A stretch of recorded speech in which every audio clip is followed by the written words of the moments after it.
Well, good afternoon. Hope you're having a great week.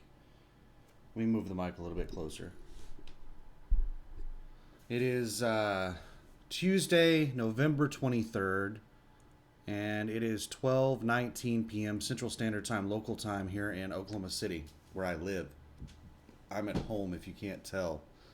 So, what happened since the last video? The last video I uploaded was like 3 weeks ago. Um, I think. Let me double check. Let me double check. Let me pause this while I double check. Yep, it was like 3 or 4 weeks ago. So I made that video after I delivered the load in Sacramento. What happened since then? Well, I don't really feel like spending 2 hours talking in this video, so it's probably going to be shorter than a usual video, and I'm not going to go into as much detail as I normally do, just because I don't feel like it. Because the reason I don't feel like it is that I've tried making a video for like the last 2 weeks, and it just kept getting interrupted. And I don't edit videos. So every time a video gets interrupted, I just delete it and I try again. So I've told this story 20 or 30 times and I'm sick and tired of telling it. So um, I'm just going to hit the highlights. So after I delivered that load in Sacramento, I found a load in Patterson, California, going to Jacksonville, Florida. Patterson is in Central California, just south of Stockton and Lodi. I think it was like at 50 miles south of Lodi, and I was in Flag City or Lodi whenever I booked the load. So I drove an hour south to pick it up. So Patterson, California to Jacksonville, Florida.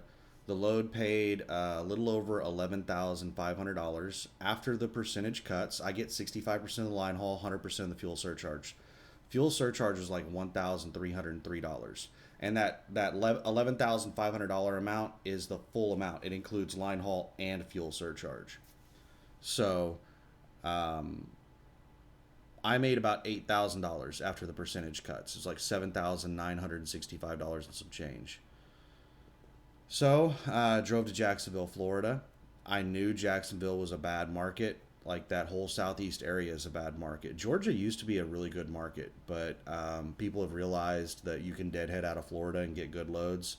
So people have been taking really good loads into Florida and then deadheading up into Georgia and grabbing other really good loads out. And that's like a really good thing to do, or it used to be. But people have realized that you can do that, and it's driven the prices of freight in Georgia down. So yeah, I knew that going in. So I went down there and uh, sorry, a second here. Let me. For some reason, this is limited to 100 results. Max results 500. No, okay, never mind. Um, so delivered that load. After I delivered the load, I felt like taking a couple of days off, because the load to Sacramento and the load to Jacksonville both were on really tight schedules. So I was basically running as soon as my 10-hour break is up. And anybody who's not a truck driver that doesn't understand hours of service, um, basically the way trucking works is that you have a limited amount of time that you can drive before you have to take a break.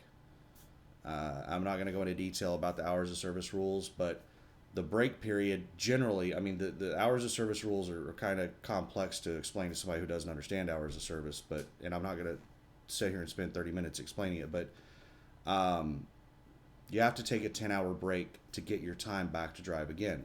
Kind of. I mean, there are a whole bunch of odd rules about it, but if you're doing that, and you're basically, driving as much as you can and then taking a 10-hour break, getting your drive time reset, and then driving as much as you can again, you're working approximately 14 hours a day. So that's what I was doing for those last two runs. And after I delivered in Jacksonville, I was burnt out. I felt like taking time off. So I took about 3 days off. Now, I did set up my load alerts just in case a really amazing load came through. I was going to go ahead and still book it. But aside from that, I was just, sleeping and watching TV. So around Wednesday, I was like, all right, let's start looking for a load. And I started looking for loads. There was a really amazing load. The best load I saw the entire time I was looking was a load going from somewhere in the southeast. I can't remember exactly where it picked up, but it was going to Sacramento, Sacramento, California. It was paying a little over $10,500. So it was a really really nice load, especially coming. I mean, it was paying almost California rates to go back over to California, and I missed it because I was getting up at like 4 a.m. and going to sleep at like 6 p.m. And I that load was posted about 10 or 15 minutes after I went to sleep. So I didn't notice it until I woke up and I had missed it. So that sucked. So I kept looking for loads. I was trying to, get back over to California. I wanted to do 3 more loads before I went home. I wanted to do one more big load from the east to the west, and then another big load from the west to the east, and then find a load to the house. That's what I wanted to do. And what ended up happening is that I called on dozens of loads, 20, 30 plus loads. And they were all just, it was like Mr. Rogers' neighborhood over in the southeast. It was the land of make believe. These agents just post fictitious bullshit on the load board. These listings on the load board, and let's go take a peek at the load board. I'll let me pause this while I switch over and make sure it doesn't mess up. There we go. All right, these listings on the load board right here, these are advertisements. That's what a load listing is it's an advertisement. This is all marketing stuff. And it's designed to create a sales lead. What is a sales lead? That is me calling about the load. All of these load listings have one thing that they're trying to accomplish, and that's to get a driver to call about a load. So the agents over at Landstar, a lot of them, this is not like a rare occurrence. A lot of the agents at Landstar just lie about the loads. They just make up fictitious bullshit on these load listings, and they waste your time. What they're trying to do is they have these really shitty loads that normally no one would call them about. So they lie about the load in the load listing, and that gets people to call. And then once they get the person on the phone, then they try to talk you into taking the load. And there are a lot of people in the world. Let me switch back over to just me here. There are a lot of people in the world that are so non-confrontational that they will just go ahead and take those loads. And that's what these agents are betting on.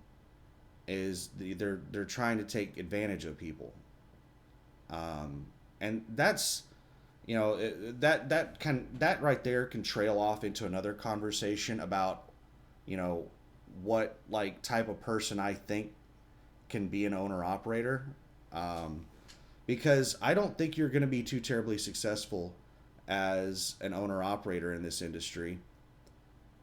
If you are that type of person, if you're the type of person that is so non-confrontational that you just let people push you around, everyone tries to take advantage of you as an owner-operator truck driver. The brokers will try to take advantage of you. The shippers and receivers will refuse to pay. I mean, you have to fight to get all of your pay.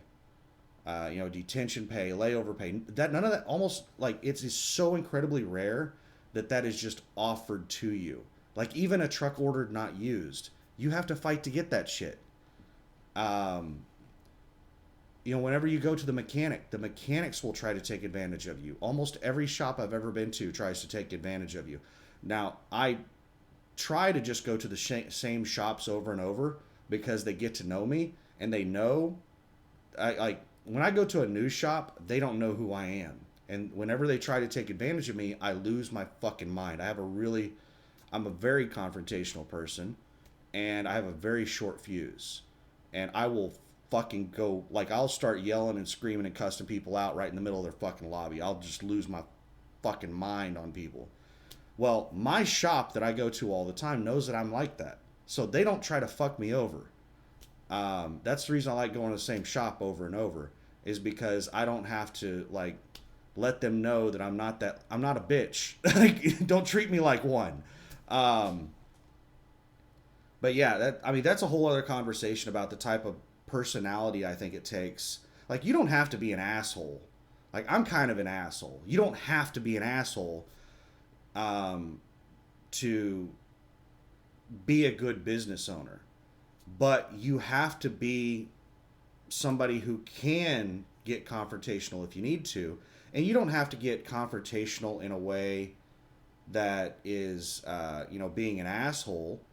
You just have to, like, when I say confrontational, I'm not talking about getting into a fight. I'm talking about standing your ground.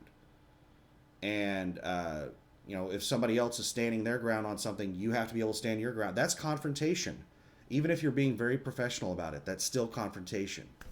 So, anyway, that's a whole other discussion. Let's trail this back over into, what was going on with me. Well, I had a tremendous amount of my time wasted from just fictitious load listings. What was the drama? What was the fictitious load listings? What was like the normal kind of stuff? Well, you'd see a load look pretty good, call on it, and then they're like, yeah, it has 15 extra stops. And it's like, 3,000 more miles than what's listed. Or it's picking up in another fucking city. Like, how could you, like, screw up on something like that on a load listing? They would just lie about the cities it was picking up and delivering in so that they could reduce the mileage on the load so that the rate per mile would go up. Like, it was just, it's just crazy how much they were lying on these listings. There were listings, I don't know why in the world they were doing this, but there were a bunch of listings that were listed as non-team loads. Like, I don't even have team loads showing up in my search list because I'm not a team. But there were a whole bunch of loads showing up that were not listed as teams, and I would call on them. They'd be like, "Are you a team?" I'm like, "No." Like, "Well, they want a team on this load." I'm like, "All right, thanks, bye." I don't know why in the hell agents were listing team loads as non-team.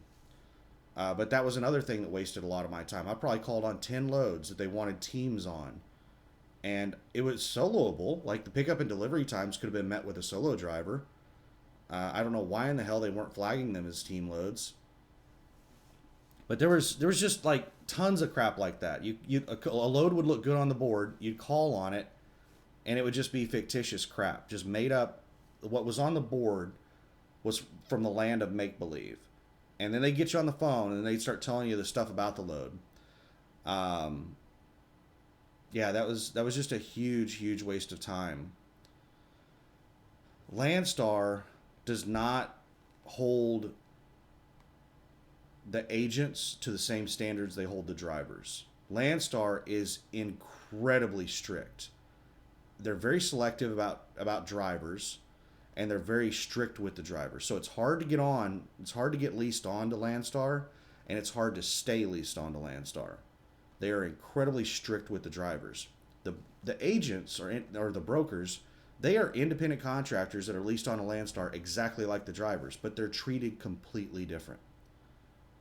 They are not very strict with them. They just get to do whatever the hell they want.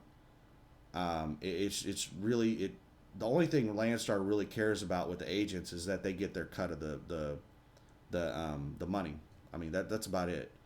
The load listings and the way they interact with the drivers and stuff, Landstar doesn't give a shit about that stuff because it's been like this. I've talked with drivers who've been with the company for 30 or 40 years, and they said it's been like this ever since they've been there. So Landstar doesn't do shit about it. But anyway, I ended up booking 3 loads.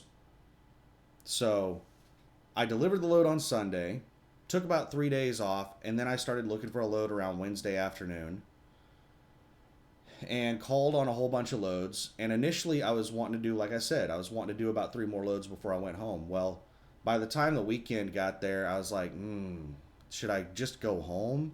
I was like, well, let's see what's on Monday. And I sat through Monday. Monday was a terrible load day. Bunch of cheap crap on Monday.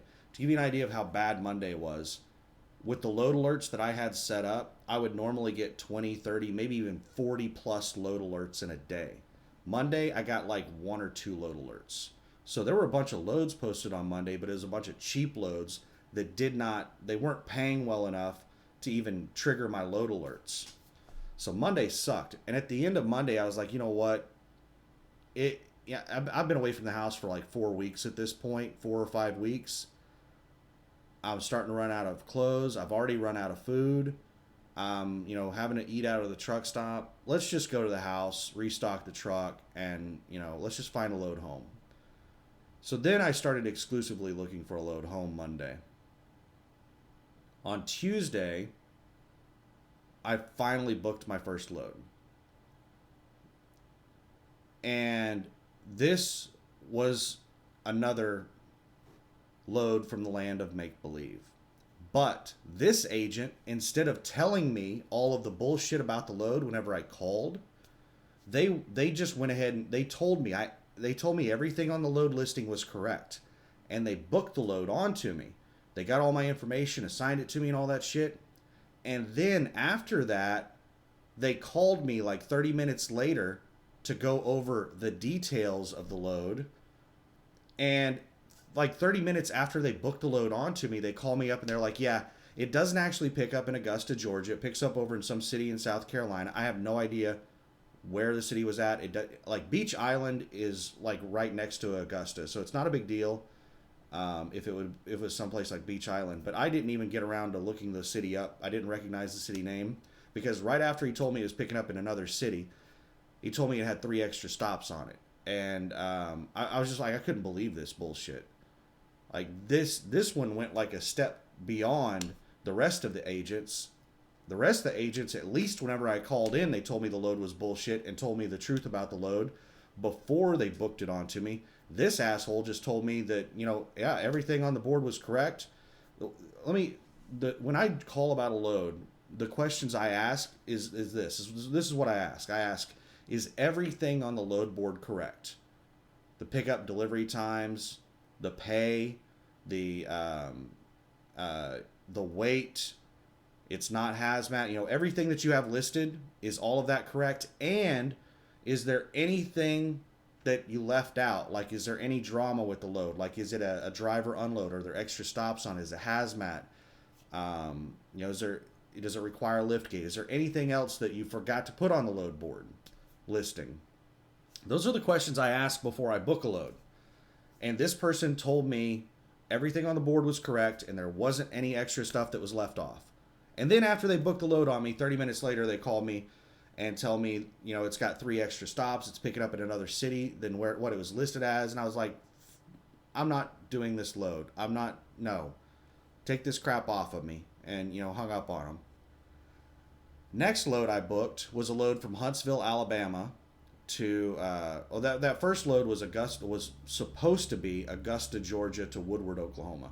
Second load was Huntsville, Alabama to Oklahoma City. And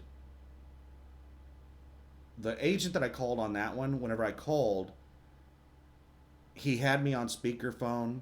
It sounded like we were in a bathroom. It was a really bad echo. And it sounded like there were about 3 5-year-old kids having a screaming contest in the room.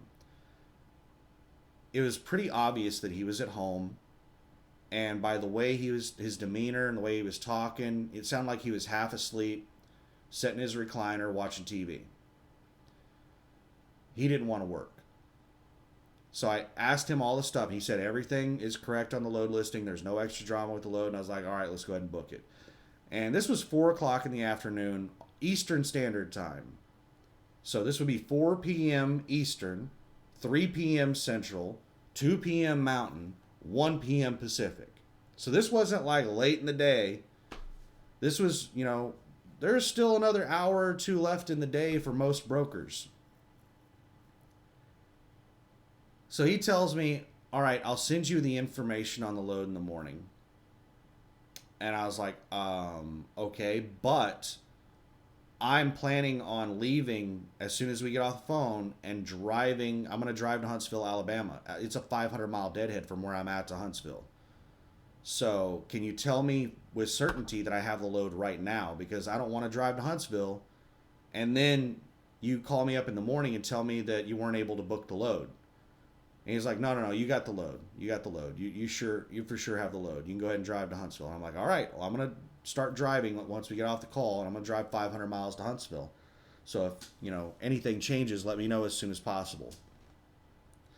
So it takes me a couple hours to get the truck ready. I think I took a shower or something, and then I started driving. I didn't start driving until about 8 p.m. And at 10 o'clock at night, he calls me and he tells me that the broker that has the load told him that he received several bids from other carriers for $2,600. I booked the load for about $3,100. And he said the broker wants to know if you'll match their offers at $2,600. And I said, why are you just now finding this out? If you would have booked the load whenever I called you to actually book the damn load, we wouldn't be having this conversation. You just waited until now to do it? I guess I'm lucky you didn't wait till tomorrow to do it. No, I'm not hauling the load for $2,600. Goodbye. So that was load number 2 that fell through. Load number 3, I booked on Thursday. And I was in Tifton, Georgia by this point because I drove for about 2 hours before that broker called me. So I made it about 2 hours away from where I was at in Brunswick, Georgia, to Tifton. And I booked another load Thursday that was picking up in McDonough, Georgia, going to Little Rock, Arkansas, paying $3,300. But it didn't pick up until Monday. And this was Thursday around 2 p.m. that I booked the load. And I was like, well, what the hell? We'll have a 4-day weekend. So I drove 2 hours from Tifton up to McDonough, Georgia, as close as I could get to McDonough, to a truck stop. It's about 10, 20 miles south of McDonough. And I got there about 4 p.m. on Thursday. And I sat there Thursday, Friday, Saturday. And I went to sleep because the load was picking up Monday night. So I was trying to get back onto a night schedule so that when I picked the load up, I could drive all night long. And I went to bed at 5 a.m. Sunday morning. And I get a phone call at 8 a.m. and it's the broker telling me that Home Depot canceled the load. Great. So I get off the phone with the broker at 8 a.m. and I start looking at the load board to see if there's another load that I can book. And there really isn't one. And new loads aren't posted on the weekends or nights. Most of the brokers work 8 to 5 Monday through Friday. Not all of them. There are some loads that are posted nights and weekends, but there's not many. And so I'm just like, I have to make a decision on what to do. Do I just want to deadhead home at this point? Or do I want to keep, trying to get a load? And I was like, you know what? I'm still tired. I'm just going to go back to bed. So I went back to sleep, woke up about 1 o'clock in the afternoon, took a shower, grabbed something to eat, sat down on my computer, started looking at the load board, and thought about it for a couple of hours and made the decision to just deadhead home. From where I was at, just south of Atlanta, Georgia, I was about 30 or 40 miles south of Atlanta, Georgia, on I-75. From there to Oklahoma City, where I paid to park the truck, was almost exactly 900 miles. So once you factor in drive time plus break time that I would have to take, it would take me almost exactly 24 hours to drive that distance. So if I left at 7 p.m., Sunday evening, I could be home at 7 p.m. Monday evening, not taking into consideration time zone change. So it'd take right at 24 hours. So I thought about it, and I was like, you know what? I could go ahead and wait until Monday and just see what kind of loads are posted. Just wait one more day. And then I thought, you know what? This is a holiday week. So there's going to be less freight posted this week. There's going to be more people on the road with holiday travel every day between now and Thanksgiving. It's just going to get more and more holiday travel up until Wednesday. Wednesday is going to be the peak day for holiday travel. So Monday is going to be increased holiday travel. Tuesday is going to be even more holiday travel, and then Wednesday is going to be the biggest day for holiday travel. And I don't like being on the road during holiday travel because there's a lot of people that don't drive very much that are out on the interstates. A lot of people that don't really do a lot of interstate driving out on the interstates. And there's a lot of there's more inebriated drivers. There's a lot of inebriated drivers on the road all day, every day. But there's even more during the holidays. So I really don't want to be out on the road during the holiday.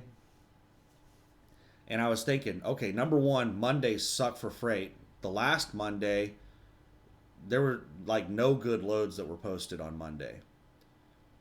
And it's this Monday upcoming was probably going to be even worse. So I was like, if I just wait another day, it's going to be a wasted day. I can go ahead and leave and drive tonight. And by Monday morning, I can be in Oklahoma. I'll be 3 hours away from my house Monday morning. I was like, you know what? Let's just go ahead and deadhead home. So I just went ahead and waited to leave until about 7 p.m. I made the decision to go ahead and deadhead home around 3 p.m., but traffic was really bad around the Atlanta area. And if I would have left before 7 p.m., then I would have been stuck in about an hour of traffic. It would have been an hour of wasted drive time because traffic was that bad through Atlanta. So I waited until 7, topped off fuel, and then drove. And I made it to Oklahoma in my first drive shift. I drove from 30, 40 miles south of Atlanta all the way to I made it right across the border into Oklahoma. About 2 or 3 miles into Oklahoma, there's a way station on I-40. And I pulled into that way station and took a 10-hour break there. Woke up and started driving as soon as my 10 was up. I got there at 5:45 a.m. 5:45 a.m. is when I started my 10-hour break. So I started driving again at 3:45 p.m. And I made it home. It was about a 2.5 hour drive. So it was around 6:30, somewhere in that area is when I made it home.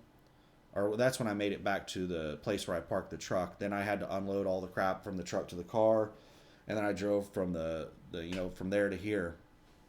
So now I'm at home. I got home last night.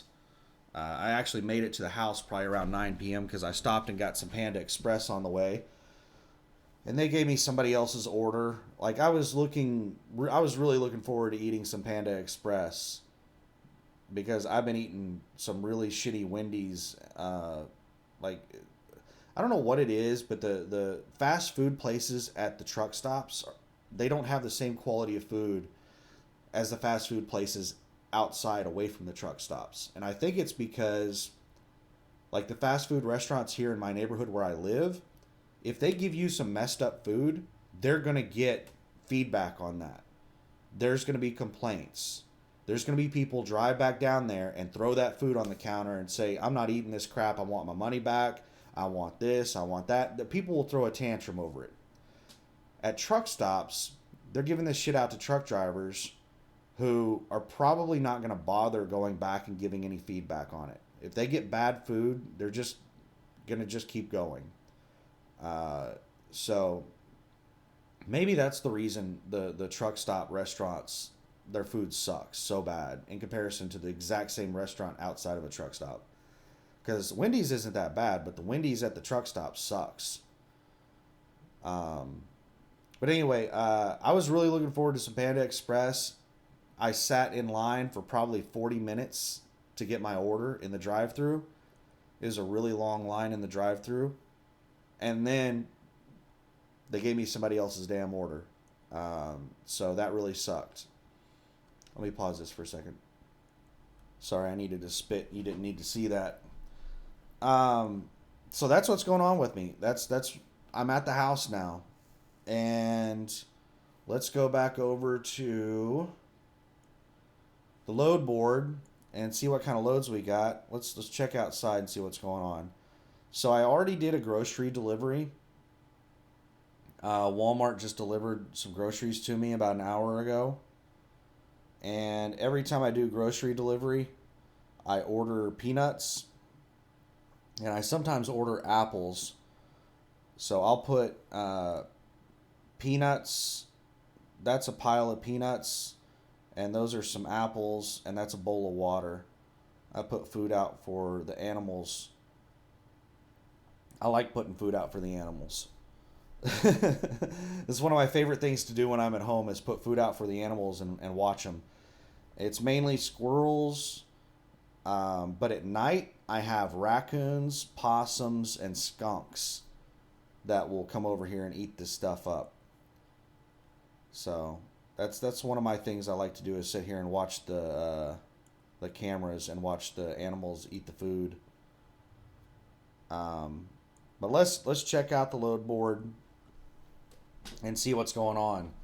This right here, this very top load, is a very tempting load. It's basically a round trip from Dallas to Seattle. And it picks up today. This load's been sitting on the board for, let me see when the load was listed. This load was listed November 17th at 10 a.m. I'm not sure what time zone this is based on. November 17th at 10 a.m. So this load's been on the board for like a week. And it's still sitting on the board. Why in the hell is this load sitting on the board and nobody's taking this, $15,684 load? And it's paying a crazy amount of fuel surcharge. Like, this is a really good load. This load is paying $3,784 in fuel surcharge. That is, so let's break down these numbers and figure out how much you make on this load. You make over $11,000 on this load.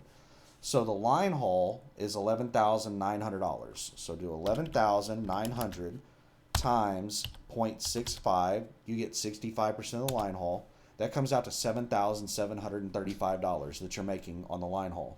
Plus, you get $37.84.20. You get 100% of that fuel surcharge. So that comes out to $11,519.20. $11,519.20 for 6 days. Now, here's the thing. There are two reasons that I think people are not taking this load. Number one is because it's going through all the mountain passes, almost all the mountain passes, in the winter. This is some, like, Dallas to Seattle that's a pretty rough drive in the winter. You're going through a lot of mountain passes. So that's number one issue with the load that is making people hesitant to take it. Number two issue with the load is the schedule. This is insane. Like, they see right here, you can mark a load as a team right here. And it's listed that it's not a team load. But this is team mileage on this load, and this is almost a team schedule on this load. Now, if a team were to do this load, this would be a really chill load for a team. This would be like an easy load for a team. They would have lots of extra time.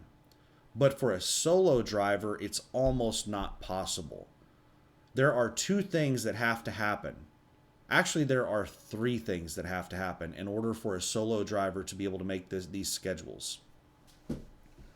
Number one thing that has to happen is you have to have a truck that's governed at 75 or higher. There's just no way that you can do this in a truck governed below 75. And you have to actually go as fast as the speed limits will allow you to go. So that's number one, is you cannot be in a 70 or lower governed truck. Number two is you cannot have an ultra heavy load. These loads are from a line haul company, and they put the weight as 35,000 on here, but the weight can be anything below 42,000 pounds. That's what the contract states, because I've called on these loads before. So it can be anything up to 42,000 pounds. So it can be a 2,000 pound load, it can be a 20,000 pound load, it can be a 42,000 pound load. In general, they average to be about 32,000 pounds. So number two thing is that you cannot get a heavy load, because if you have a heavy load, or if you have a truck that's governed at a low speed, or if you're not going as fast as you possibly legally can, then you're not going to have the mile per hour average to do. Where's the miles at? This is 4,127 miles is what this thing is listed as. It's more mileage than that. Realistic miles is probably closer to 4,300 miles. So you can't do 4,300 miles in a week if you're really heavy going through the mountains, or if you're in a slow governed truck, or if you're just choosing to go slow. You have to be going the speed limit in these high speed limit states, and you have to be able to maintain a high mile per hour average. Let's try to put this into some kind of context here. Let me try to show you some numbers. Let's break out the Kukalader, and let's look at this. Let's say it's 4,300 miles that you're going to be doing this week. 4,300 divided by 70. Let's say you can maintain a 70 mile per hour average. That's going to take you 61 and a half hours of drive time. So your 70-hour clock includes all the time you spend doing pre-trips, post-trips, fueling, getting loaded, unloaded, all that crap. So if you're able to maintain a 70 mile per hour average, then you're going to use 61 and a half hours of just drive time. That leaves you with 8.5 hours to do all of your pre-trips, post-trips, fueling, loading, unloading, everything else that you do on duty over the course of a week. That's going to be a really tight schedule to be able to do. And for you to have a 70 mile per hour average, that means you have to be going faster than 70 most of the time. Because whenever you're going over a mountain and you're going, if you have a really heavy load where you're only going 25 miles an hour up a mountain for 15 or 20 minutes, that is going to crush your mile per hour average. So that's the reason you can't have a heavy load. It cannot be a heavy load. You cannot be crawling up mountains at 25 miles an hour. You have to be breezing up mountains at least 45 miles per hour to have a chance of having a 70 mile per hour average.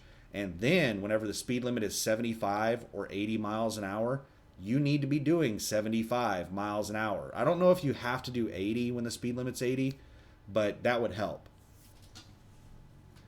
So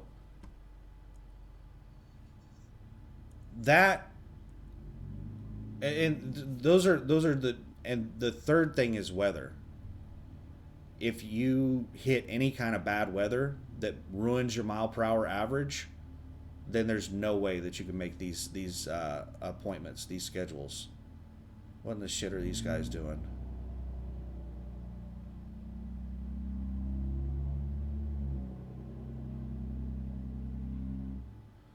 AT&T is installing fiber lines in my neighborhood. That's what that big orange hose sticking out of the corner of my yard is. What they're doing is they're digging holes, and then they're using some kind of boring tool to like dig a tunnel under the ground and run the fiber lines through them. So they're not like digging a trench and then laying the lines down in it. They're just digging a hole, and then they are using some type of boring apparatus to tunnel from hole to hole. So they're digging a hole in everybody's yard and then boring from yard to yard. And they're doing this all throughout the neighborhood. They put stickers, they put signs up, they put notices on my door with a phone number I can call if I have any issues and stuff like that. So They've announced what they're doing in the neighborhood. They used to have a sign in my yard, but it disappeared. I don't know if they took it down or if the wind took it or if somebody else grabbed it. I don't know what happened to the sign. All right, so that's the reason I don't think anybody's touching this load, is because this is going through the mountains in the winter, and it's really, really hard to make good time through the mountains in the winter. And this is on an insanely tight schedule. So even a team, normally a team would have plenty of extra time on this load, but because this is the mountains, the Northwest, in the winter, a team, if they encounter any kind of winter weather, a team would have issues making these appointment times. So I think that's the reason that really awesome load is sitting there and nobody's touching it. If it were summer, I would book that damn load. All right, so the rest of these loads, shit, man. Every one of these loads. Every load from here up is posted by the same agency. It's CGI. And everybody who watched my videos, CGI Jimmy. CGI Jimmy is the one that posts a lot of line haul runs. And all of these, that's what they are. So CGI Jimmy posts dedicated line haul runs, and they're really cheap. You just basically sign up for them, and you get force dispatched to do line haul runs for a company. You're hauling their trailers. I'm not sure if you're hauling doubles or if you're hauling 53-foot trailers, but it's really cheap. It's like $2.25 a mile, and you get 70% of that. It's really cheap. It's some real cheap crap.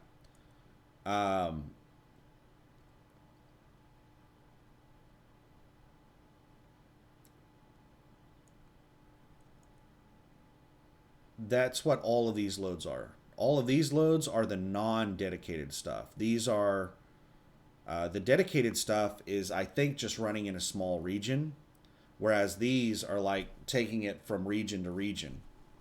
And these loads pay a lot better than the dedicated stuff.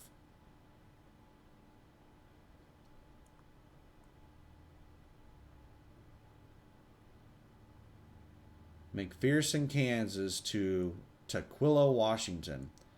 These sons of bitches, there are a lot of dumb shits out there that don't realize that the winter is here. And these brokers, they are still trying to move these loads at summer prices in the winter. Like, people don't like driving across the Northwest in the winter, and they're still trying to move these loads at really cheap prices. Normally, in the summer, these loads would not be setting here. It's like almost all of the loads setting on the board right now are going into the Northwest. Seattle, Portland. These loads are going to Virginia, Washington, Florida, Oregon, Florida, Oregon. Yeah, is the majority of the loads. There's a whole bunch of Florida crap.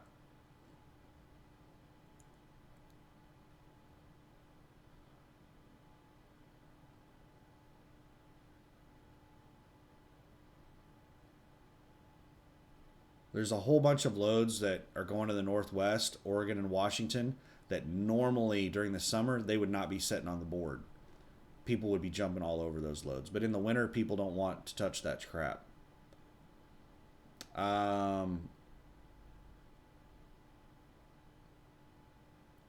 Now, some loads that are seriously interesting me. Oklahoma City to San Bernardino, California. This is a very, very interesting load to me. I am seriously thinking about booking this load. This load might be the load that I leave the house on. So this is, I'm guessing it's a line haul company. I'm a little bit pissed off at the fuel surcharge that they're paying. Let me see what they're paying per mile on the fuel surcharge.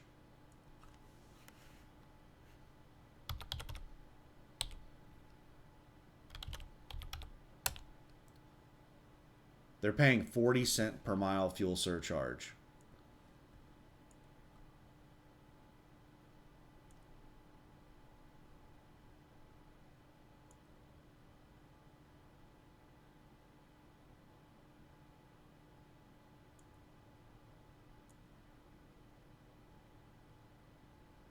That is really cheap fuel surcharge for fuel prices. Let me pause this and look at something real quick. All right, this is Landstar's fuel surcharge rates. This is what the agents are allowed to pay in fuel surcharge. If the agents pay anything more than this in fuel surcharge, then the agents may have to pay that out of their cut. So let's go down here to the bottom and see what current fuel surcharge is. So 44 cents a mile. This is the Landstar standard fuel surcharge rate is 44 cents a mile.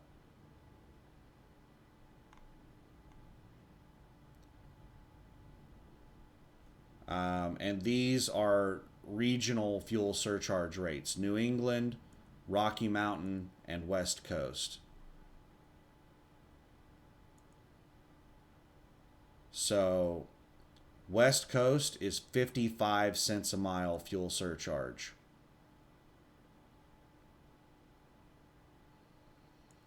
So this agent should be paying somewhere between 44 and 55 cents a mile in fuel surcharge, and they're only paying 40 cents a mile in fuel surcharge. So they are just nickel and diming people on this load. That really pisses me off.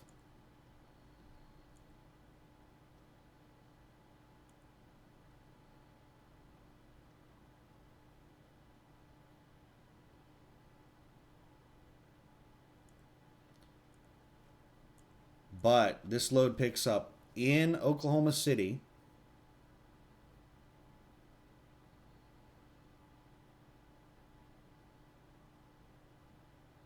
And it's going to San Bernardino. That is like my favorite lane. I would love to get this load. Like if I could run this constantly, just go back and forth between San Bernardino and Oklahoma City. Oh my goodness. The San Bernardino, Fontana area, that's as far into California as I want to go. Just drive into California, San Bernardino, Fontana, and then drive back out. Oh my goodness.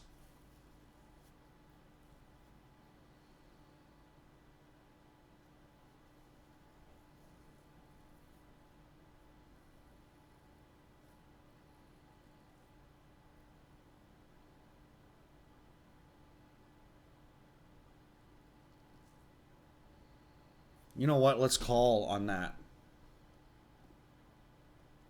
I'll let you hear the phone call, and I'll ask them about this fuel surcharge.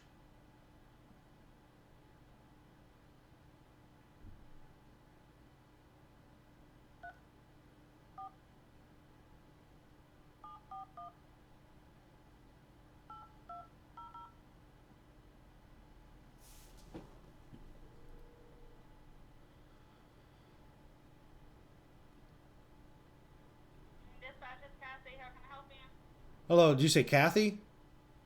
Yes, sir. Hey, Kathy, my name is Daniel.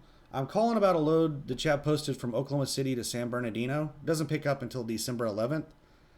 And I was thinking about maybe booking it because I'm sitting at home right now, and I might stay at the house till December 11th, and I live here in Oklahoma City. Um, but I'm looking at it, and the fuel surcharge is really cheap. Can you guys do anything about that? Well, fuel changes every week. Yeah, and it's paying well below the standard Landstar fuel surcharge. Yeah, well, we go by FedEx fuel right now. Yeah, because FedEx is at 40 cent a mile right now instead of 5.14. It would be accurate for this week. Now it may change before then, but as of right now, So this that's is what FedEx fuel is at. this is a FedEx load, and you have to go by their fuel surcharge rate. Correct. Okay, yeah, because Landstar's fuel surcharge rate right now is 44 cents a mile, and it's 55 for West Coast loads. So this is a FedEx load. Is it picking up at FedEx and delivering to FedEx? It is. Um, Do you have a return load? Do you know? We don't right now. Okay. You know what? Let's go ahead and book it. Let's do it. What's the tractor number? My tractor number is all right. So I went ahead and booked it. They had a good excuse on the fuel surcharge. So this is a FedEx load that's picking up at FedEx and it's delivering to FedEx. And they have to go by FedEx's listed fuel surcharge. And that's the reason it's at 40 cents a mile, is because that's what FedEx pays on their fuel surcharge. And so this is the terms of this contract are dictated by FedEx. So this is a FedEx load. They said it's picking up at FedEx here in Oklahoma City and it's delivering to a FedEx. I don't know. It says that it's a preloaded trailer. Let me we'll go ahead and talk for about 5 minutes, and then I'll check my email. I'll get the details on the load, and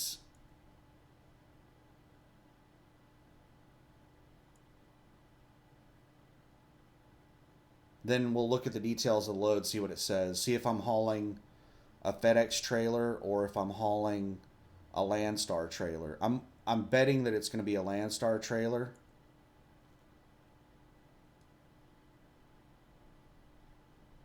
And I asked them, I'm not sure if I paused the video whenever I was asking this question. I asked them if they had a return load. But I also asked them if these loads cancel very often.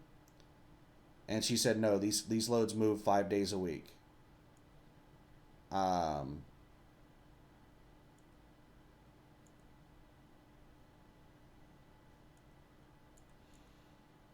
So yeah, this is an amazing load to leave the house on, because it's going over to a really premium market in Southern California.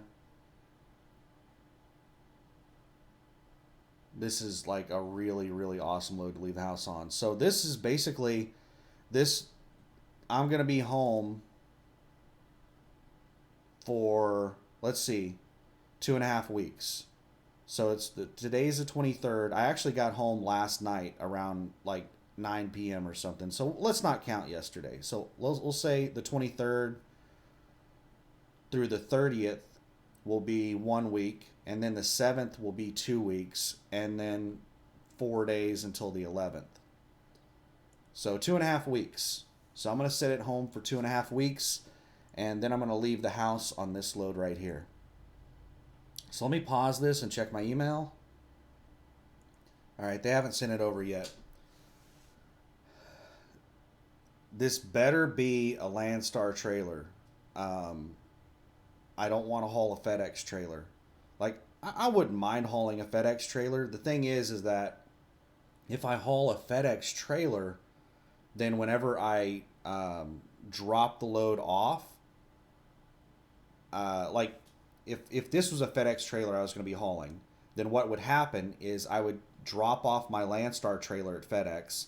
I would pick up the FedEx trailer. I would take the FedEx trailer to FedEx, and I would drop the FedEx trailer off there. Well, then I'd be screwed without a trailer. Unless they have Landstar trailers there that I can pick up. I would just have to contact trailer utilization and go wherever they told me to go to pick up my next trailer.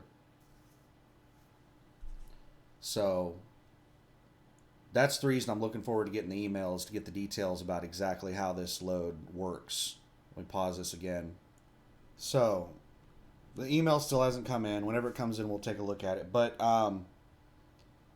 something I just thought about is whenever I go to the place where I park the truck, I'm always seeing FedEx trucks take that same exit and they turn south. So this is the place, like right here is the landfill, Oklahoma City landfill. Right across from it is this right here is Big Rig Products. And back here in the back, this is where I pay to park the truck. This is the parking lot, the paid parking that I pay. And right across the street, I looked, and there's a FedEx freight facility right here across the street. So the load that I'm taking to San Bernardino might actually be picking up across the street from where I parked the truck. How cool is that? That would be pretty sweet if that's where the load is picking up at.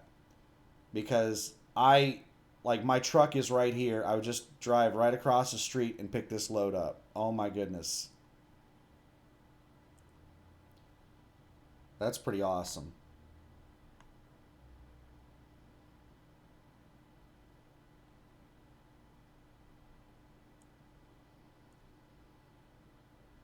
All right, let me check my mail again. All right. Got the email, and this is pretty sweet. Now there are a couple of things that are a little annoying about it. They I have to call, and I also have to send an email to two different places whenever I pick up the load and whenever I deliver the load. So there's some extra steps that I have to do on the pickup and the delivery, but it's not a big deal. It's not that bad. Aside from that, this is a really awesome load. It is picking up at that place right where I parked the truck. So I pay to park the truck right here, and right across the interstate on the other side of the interstate, this is where I'm picking the load up. And then where it's delivering, oh my goodness.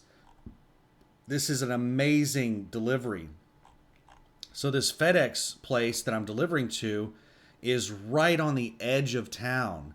So you come in through the desert here, and then you come up through the mountains, and just as you come across the mountains, as you're starting to come into the, Los Angeles metropolitan area, right there is the FedEx place.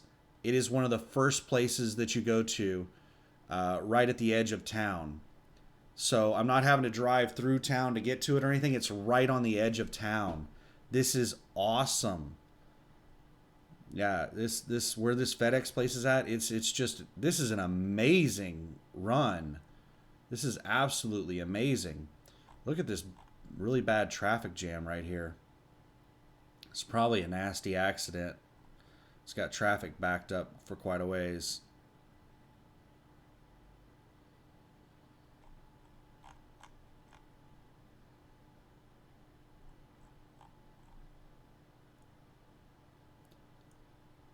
But another really amazing thing about it is the pickup and delivery times are at night. And I'm a nighttime driver. I really hate getting pickup and delivery appointments that are during the day that force me to drive during the day. This thing delivers at like 11 p.m. I can't remember what the pickup time is. The pickup time doesn't matter that much, but the delivery on it is at 11 p.m. Let me pause this and let's see if they have anything coming out of there. All right, what I'm searching right now is all of this agency's loads. So I just searched for, well, it's not all of them. I just searched for 8 loads posted by this particular agency.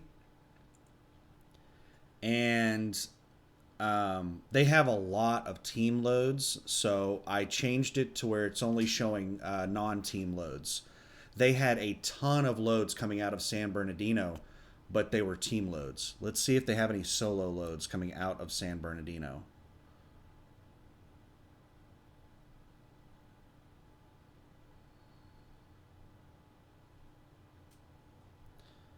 I'm not seeing anything. So it looks like almost all of the FedEx loads coming out of San Bernardino are team only runs, and they were like San Bernardino to Jacksonville, Florida, paying like $16,000, but it was only like 3 days. You can't do that as a solo driver. Man, this is making me want to team up. Jesus, like if if you had somebody that you could stand to live with in one of these trucks, like you had a significant other that was also a driver, Man, you could this would be an amazing lifestyle because you could get the truck set up in a way where it can be comfortable for the two of you, and you could make so much money. It would just be absolutely crazy.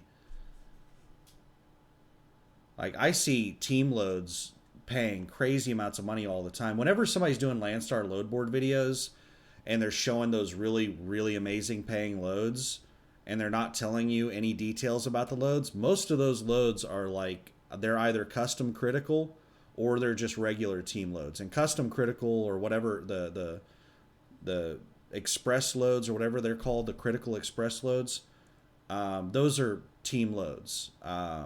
So there's like a couple of different kinds of team loads.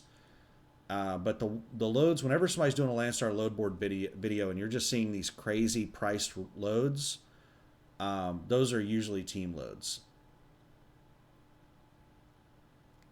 So this particular agency is primarily just FedEx, and these are all FedEx loads.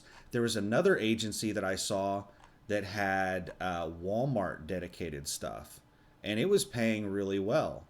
It was paying like 340 a mile or 320 a mile or something like that, and I think there was fuel surcharge on top of that, and you were paid on all miles empty and loaded. Um, Let me see if I can find that agency. Let me pause this. All right, I couldn't find that other agency, but let's take a look and see what loads are like over in Southern California right now. Now, that load's not picking up until December 11th, and I'm sure that there are loads that I can look at that pick up after December 11th, and I could try to book something right now, but it's going to be better to wait and see what kind of loads are posted closer to that time. I will look and see what's posted in a second, but right now let's just get an idea of what loads are in Southern California. So this top load right here, Miraloma, California to Savannah, Georgia. Holy crap. $18,468. Let's look at the details on this. It's going up to Lacey, Washington. I've already looked at the details on it. So basically, you're taking a load from Miraloma to Lacey. This is two loads packaged together is what it is. So you're going from Miraloma, California to Lacey, Washington, and then Lacey, Washington to Savannah, Georgia. Let's see where Lacey is at. Is that in the Seattle area? Yep, that's in the Seattle area. It's the south side of Seattle. So this is a trick. They're tricking you into going up into Washington, and then you have to drive through all of the mountains to get over to Georgia. But you have quite a bit of time to do the load. It's 4,000 miles, and they're giving you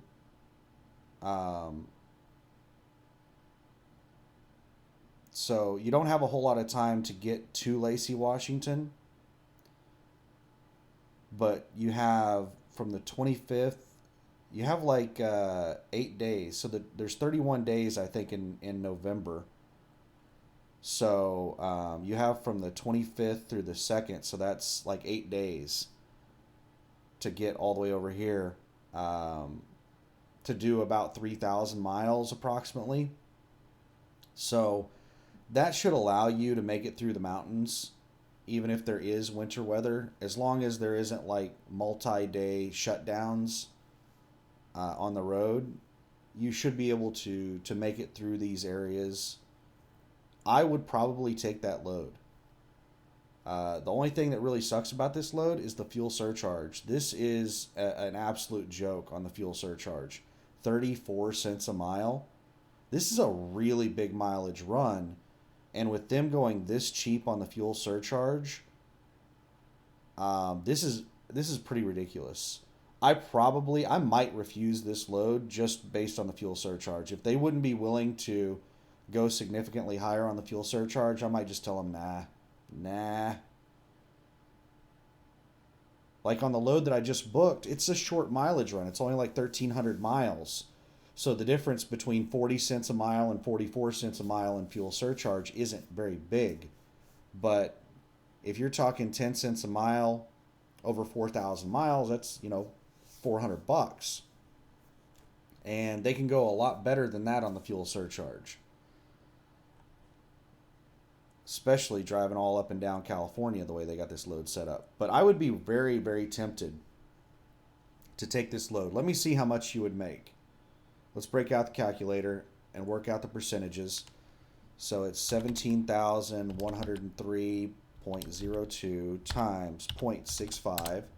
So you would be making over $11,000 on just the line haul plus 1365.44 in fuel surcharge. You would be making 12,000, almost $500, $12,482.40 on this load.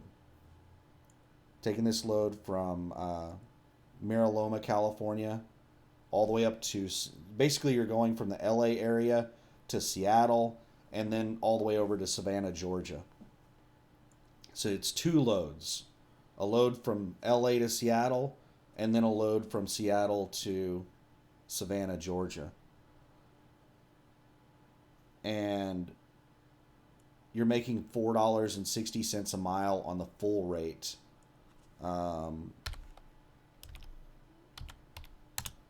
You're making $3.11 a mile after, like, what you're actually making after the percentage cuts. So the full rate is paying $4.60 a mile, and you're making $3.11 a mile on this run. That is a really nice load. I would probably take it even with the shitty fuel surcharge, because they've negotiated an absolutely phenomenal line haul rate on that. It would be something where I would have to take a look at the weather first, but I would really like to get this. I hope that there's something like this available whenever I'm looking for a load. Let's see what else we got. So they have multiples of these loads posted, and this is direct shipper.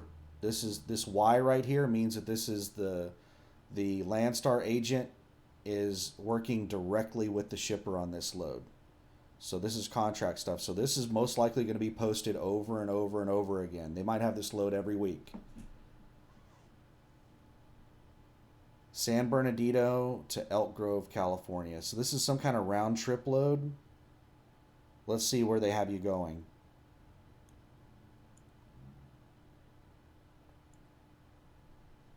So it's going from San Bernardino to Salt Lake to Omaha, Nebraska, and then back to the LA area, Elk Grove, California. This is really weird though.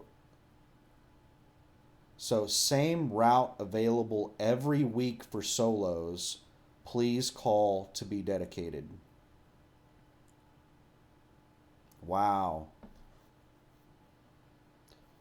So I could grab this load and do it for like 3 weeks or something. And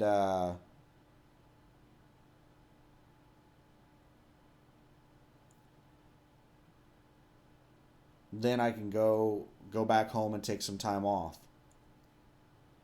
The only thing that sucks about this is that you're driving across Wyoming in the winter. This little stretch from Salt Lake to Omaha is 80 across Wyoming. And I'm not sure the exact route that I would take to come back from Omaha to Elk Grove. But the way they have this set up doesn't make any sense. They have it set up that you load in San Bernardino, then you unload in Salt Lake, unload in Omaha, and then you do your final unload in Elk Grove, California. That doesn't make any damn sense at all. Why would you pick up something in San Bernardino, take it all the way around the country, and then do a final delivery in Elk Grove?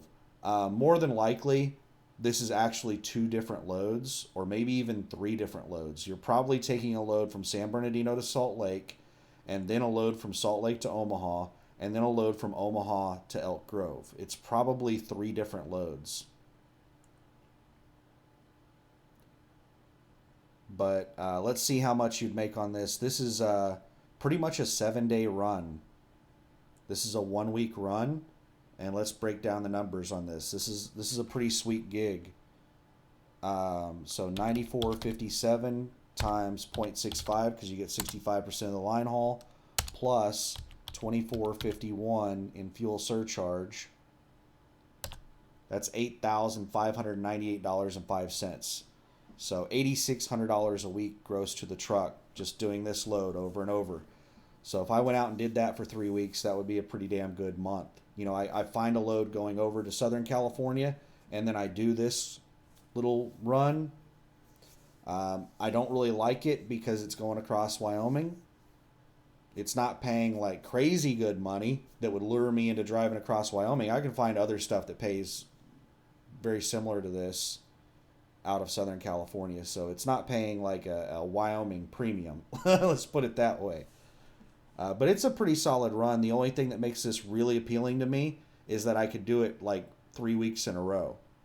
I could just leave the house, go over here, grab this load, run it for 3 weeks, and then go back home. Find a load to the house. Could you imagine how good of a month that would be? The load, let's say that I get another load like the one I have right now going to San Bernardino. How much is that load that I booked going to San Bernardino paying? Let me pause this. All right, what I'm making on the San Bernardino load from Oklahoma City to San Bernardino is right at $3,000, like $3,049 after the percentage cuts. The load pays something like $4,400, and I'm making $3,049 on it. So it's not like a big money run, but it's only like 1,300 miles, and it's coming out of a really shitty market, and it's going into the best market in the country. So it's good money to get me over to Southern California. I'm happy. So let's say I took a $3,000 run over there. So I made $3,000 gross to the truck going over there, and then I run for 3 weeks doing that dedicated run where I'm making $8,600 a week. Let's just round it down to $8,000 a week. 8 times 3 is 24.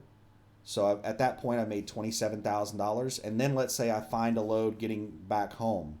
You can get $10,000 loads going halfway across the country from Southern California. Let's say that I get something that is paying like $7,000. After all the percentage cuts and everything, let's say that I make $5,000 on the load. So that would be $27,000 plus a $5,000 load going to the house, $32,000 in approximately a month. That would be pretty sweet. $32,000 in approximately a month. That would be pretty nice. So let's look and see what else we got here.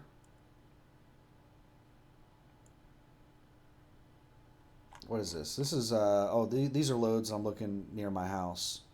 All right, these are the loads around. So Riverside to Miami.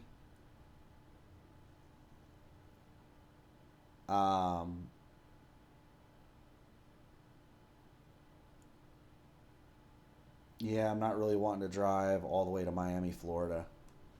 But who knows? I may be in the mood to go to Miami whenever I get to San Bernardino. Maybe there will be a really big snowstorm across the central and northern half of the United States, and I'll just want to run across 10, and I'll grab a load to Miami or Jacksonville or something.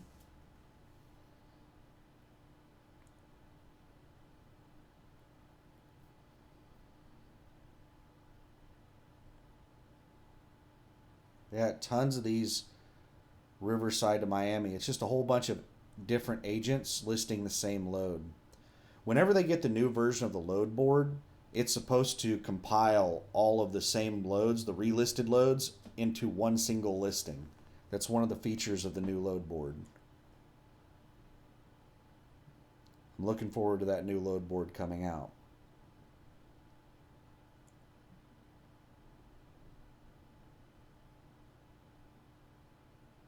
I mean, this is just fairly standard stuff that you would expect in Southern California. Southern California, the market's, pretty good right now.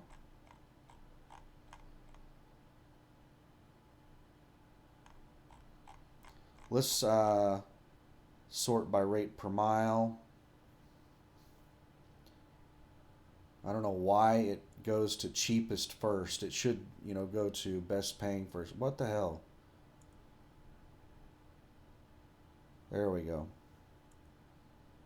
All right, you got to ignore CGI Jimmy's line haul run that he's got at $25 a mile. That's a load of crap. Moreno Valley, California to Kalispell, Montana, paying $7.50 a mile. Yeah, yeah, I can understand why that's paying that kind of money, and I'm not really tempted to take that load. A whole bunch of loads going to Montana are the biggest rate per mile loads.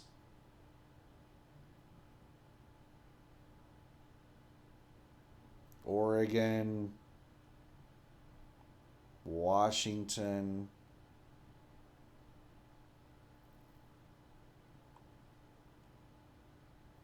Here's one, Santa Fe Springs, California, going to Kansas City.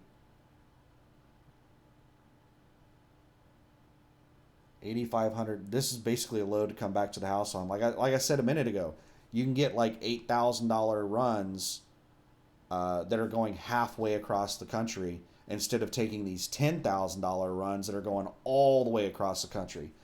So this load going to Kansas City is going almost half the distance as the loads going to Florida, and it's paying 8,500, whereas the loads going to Florida are paying 10 grand. Some of them are paying 11 grand, but the majority of them are paying around 9,500 to 10 grand.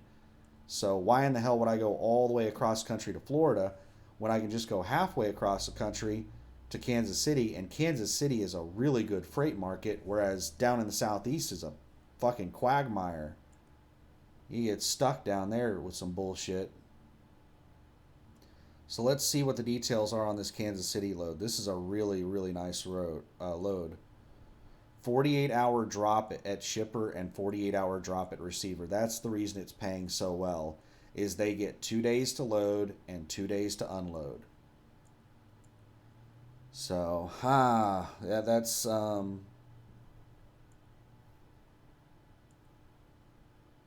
load doesn't look quite as amazing. But if I wanted to take some time off, if I was in the mood to take some time off, then yeah, whatever, let's do it. All right, let me pause this and let's look for loads that I can actually take. Let's look for loads after December 13th or whatever. All right, so these are loads that I could actually, maybe I could do these. Because I'm searching on the 13th. This load that I'm taking to, the FedEx load that I'm taking, doesn't deliver until 11 p.m. on the 13th. So I went ahead and searched for loads on the 13th. But realistically, I can't pick up a load until the 14th.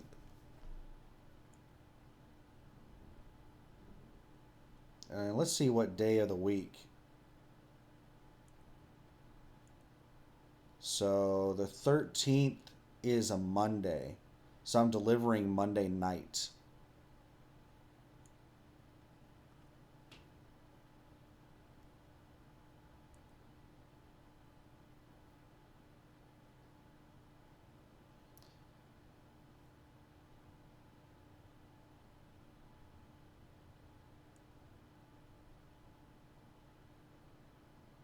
So there are several of these loads from Ontario, California to Concord, North Carolina that I could book. Let's see where Concord, North Carolina is at. Just northeast of Charlotte.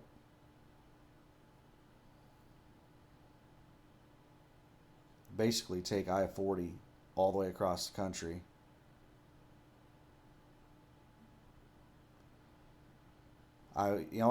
For that kind of price, I can get something very similar in price that's going like halfway across the country.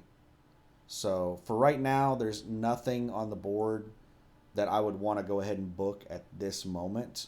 I'll just wait till it gets closer to this time and see what I can find closer to to that time.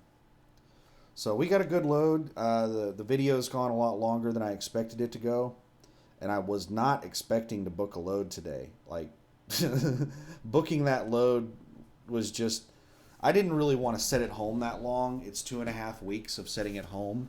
I didn't want to do that, but that is a really awesome load. So we'll just go ahead and do it. We're just gonna, yeah, we just did it. And the load doesn't pick up for so long that I could, do other loads before that load. Let's go back and look at. Let me refresh this search here in Oklahoma City. All right, I looked and I didn't see anything amazing. So what I went ahead and set up some load alerts. I set up a load alert to tell me of any loads by that particular agency that's doing the FedEx loads. Any solo loads that are posted by them that pick up between December 13th, which is when I deliver December 13th at 11 p.m. So between December 13th and December 16th or 17th, if they post any solo loads coming out of San Bernardino going anywhere, then I'll get an alert on it. And then I also set up an alert for a 100-mile radius around San Bernardino on the 13th through the, actually the 14th through the 16th or 17th. That is paying over $7,000 and over $3.30 a mile. So we'll just see what pops up there, and I'll be watching the load board between now and then. But yeah, I was not expecting. Whenever I started this video, I was not expecting to book that load. But we went ahead and got a load booked, and most likely I'm going to be sitting at home for 2.5 weeks. Maybe I might, if I get in the mood, I will be watching the load board off and on. If I see a really awesome, load that I could go do before the San Bernardino load, then I might, go do another load. But most likely I won't. I'll just wait until the San Bernardino load, and then I'll get a nice big load out of there. And I don't know if I'm ever going to go back over into the southeast again with Landstar. That whole experience left a really negative. It was a very negative experience, and it just made me not really want to go back to the East Coast at all. Like, I don't really want to go east at all. Like, that's the first time I've ever gone east with Landstar. I like at USA Truck, I was east of I-35 almost all the time. And at Landstar, I've been west of I-35 almost all the time. Yeah, I've gone, a little east of I-35, but not very far east of I-35 with Landstar. And I think that's what I'm going to go back to doing, is kind of sticking to west of I-35 with Landstar, because I really don't like running over in the east. It's a bunch of short runs. All the decent paying stuff that I saw over in the east was short stuff. Their big runs don't pay very well, and I like doing the big runs that pay really well. So anyway, I need to wrap this video up because this is getting too damn long. I'm sure there's a whole bunch of stuff that I didn't talk about that I'll probably talk about in a future video, because it's been so long since I made a video. A lot of stuff has happened. But this video basically turned into me booking that load, because I was not expecting to book that damn load. I thought this was going to be like a 30-40 minute video of me just going over what has happened. But going to Southern California whenever I leave the house on December 13th. No, wait, I'm leaving on December 11th. I'm leaving on the 11th. It delivers on the 13th. So that's going to be nice. It's going to be nice to just drive across the street and pick up a load. That's going to be pretty sweet. Man, I want to try and get in good with this agency and see if there might be some kind of dedicated thing I could do. That would work out perfect, to go back and forth between San Bernardino and Oklahoma City. in the FedEx facilities. Oh my goodness, that would be amazing. I would be so excited if I could do that, but it doesn't look like they have any San Bernardino runs um, coming, to Oklahoma City. Almost absolutely everything that I saw coming out of San Bernardino was teams, and it was all going to the East Coast. It was like, I can't remember what cities they were going to on the East Coast, but it was all going all the way across the country, team only, like 3 day runs all the way coast to coast. But yeah, we'll see what I can find over there, and hopefully they start having these Oklahoma City to San Bernardino loads posted all the time, and maybe I can start getting these leave the house on every time I leave the house. That would be really sweet. It's kind of like back when I was with USA Truck. If I saw a really good load near the house, I would try to go out of my way to do those loads and do really well on those loads so that we could get those contracts and we could get more of those loads, because I wanted those loads to continue being posted on the board. Like the Chewy.com loads, man, I worked my ass off on those Chewy.com loads to, not, I tried to, do everything I could to get us that contract. So, um, yeah, I'm going to see if I can't work my way into running these FedEx loads. I would love to go back and forth between Oklahoma City and San Bernardino. That would be a dream run for me. But anyway, let's wrap this video up. I'm going to go fix something to eat and sit here and chill out for the next 2.5 weeks. I have a whole bunch of deliveries scheduled. As soon as I started heading home, I started ordering shit on Amazon and Walmart. I ordered a whole bunch of totes, like storage bins, from Walmart.com, because they were way more expensive on Amazon. At Walmart, I can buy these storage bins for like $6-7 a piece. On Amazon, they were like 15. They were like double or triple the price on Amazon. I don't know why they were so much more expensive. Same brand, Sterilite. But Amazon, man, sometimes Amazon has some jacked up prices. But anyway, ordered a whole bunch of new storage bins from Walmart, and looking forward to getting those in. And that'll help me do even more organization inside the truck, because I already have a ton of storage bins in the truck. That's mainly what I use to organize stuff in the truck, is little plastic storage bins. Stackable, excuse me, stackable storage bins. But I ordered a whole bunch of them from Walmart, and that's going to allow me to get things even more organized in the truck. I'm looking forward to that. And there's a whole bunch of crap. I ordered some extra clothes because I started running out of clothes toward the end of this trip. And in my freezer, the food that I stocked in the freezer, I could have put almost twice as much food in the freezer as what I originally put in whenever I left the house. And that food lasted me a month. So this next time that I go back out, I plan on cooking twice as much food. And that should be enough food to last me like 2 months out on the road. So I went ahead and ordered some more clothes so that I'll have enough clothes to last me like 2 months out of the roads. Because I was starting to run out of clothes. I was getting low on socks and shirts.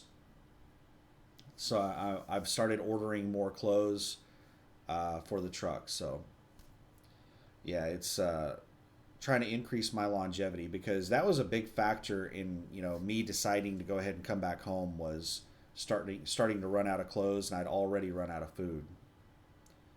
So, and that's one of the reasons I really look forward to getting my own trailer, which I'm not sure if I'm going to do that anymore, because I've run a bunch of numbers on it, and honestly, getting my own trailer doesn't make any sense. With as little as I drive, it would take me like 10 years to recoup the cost of the trailer, to where I would actually be making more money than just using Landstar's trailer. Landstar's kind of getting screwed in this deal with me, because I don't make them a whole lot of money because I don't drive very much. So I'm making out like a bandit using Landstar's trailer. Speaking of which, with me booking this load right now, that means trailer utilization can't steal my trailer from me because I'm under a load. So I can sit at home for 2.5 weeks and not have to worry about trailer utilization jacking my trailer since I'm already under a load right now. So that's another reason I went ahead and booked that load because I was starting to get worried because I haven't hauled a load in over 2 weeks. And now I just got home and started my home time. So I was thinking, man, trailer utilization is probably going to try and snipe my trailer from me. Even though I've had like 3 loads assigned to me in the last week that have fallen through or canceled for whatever reason, I'm not sure if that counts because trailer utilization has a timer from the last time you did a load, and once it hits a certain point, you get on a list of available trailers that they can take and assign to somebody else. So I'm not sure if those loads that fell through and canceled, if they reset my timer. But now I don't have to worry about that because I'm under a load at the moment. So hopefully this load does not cancel. But anyway, one other piece of news, if you made it this far in the video, I just read an article that said that the United States is going to release like 50 million barrels of oil from their reserves to try to help ease fuel prices. Uh, so fuel prices have already started dropping. In Oklahoma City, fuel just a couple weeks ago was $3.06 a gallon at my discount price, and when I checked yesterday or the day before, it was $2.88 a gallon. Those prices are still crazy high. That's like we get really phenomenal discounts with the Landstar LCAP fuel card. And the prices I'm talking about, those are after our amazing discounts, which are much better discounts than what most people are getting in fuel. Most people are paying much more in fuel costs than what I'm paying. And I'm paying really crazy prices, like $3.50 a gallon. So I feel really bad for the people that have shitty fuel cards where they're only getting like 15 cents a gallon off. They're getting fucked. So I feel really bad for those people. Those people are probably, if it wasn't for the amazing freight rates, they would be going out of business right now. So hopefully the freight rates don't tank anytime soon, because if we have high fuel prices and the freight rates go back to normal, or we get low freight rates, there are going to be a lot of people going out of business. Think about it. Just think about it. With all of the supply chain issues and the shortages, and with everybody and their fucking brother trying to get into trucking, and their sister, a lot of women coming into trucking too. With everybody trying to get into trucking because of the really high freight rates, there's so many people trying to get into trucking. And the number of drivers has increased significantly. FreightWaves did an article that said that the freight rates in November have actually gone down because of how many drivers have entered the workforce. Like there's so many drivers, there's so many truck drivers, they are driving down rates even though the freight volumes are just still at record levels. So we have way too many damn drivers. And these drivers that are entering the market are paying extra prices for their equipment because we've had all these supply chain issues, and the trucks and trailers and everything are in such high demand that the cost has gone up on equipment. So all of these people that are coming into the industry, they're paying extra for equipment. They're paying really high fuel prices, and the only reason that they're surviving is because of like all-time high freight rates. So with their insane expenses that they have, as soon as freight rates drop, they are going to go out of business quick. So I personally think that freight rates are going to drop in the summer of 2022. This upcoming spring summer, I think rates are going to drop. I don't know how far they're going to drop, but I think they're going to drop a fairly significant amount. And I think we're going to see a lot of people going out of business. But we'll see. We'll see what ends up happening. But anyway, that's a whole other video, and this one's already too damn long. But thanks for watching. Have a great holiday. Whether you celebrate holidays or you don't, whether you're working or not, I hope that you make the big bucks, or you enjoy your time off, or you have a great holiday or you have a great just vacation or whatever in the hell you're doing. Me personally, I don't really give a shit about holidays. I don't really celebrate holidays or birthdays or anything. So it's just another day for me, but it just so happens to be a day where everything is closed. It sucks. There's a lot of traveling. There's a lot of people, a lot of four wheelers, a lot of extra people on the road, a lot of inebriated drivers on the road, and a lot of businesses closed. And the businesses that are open are absolutely packed. So I have to prepare for Thanksgiving by making sure that I don't have to go out on Thanksgiving and do anything. So yeah, I don't really like holidays. But I hope you have a great holiday week. Thanks for watching. Bye.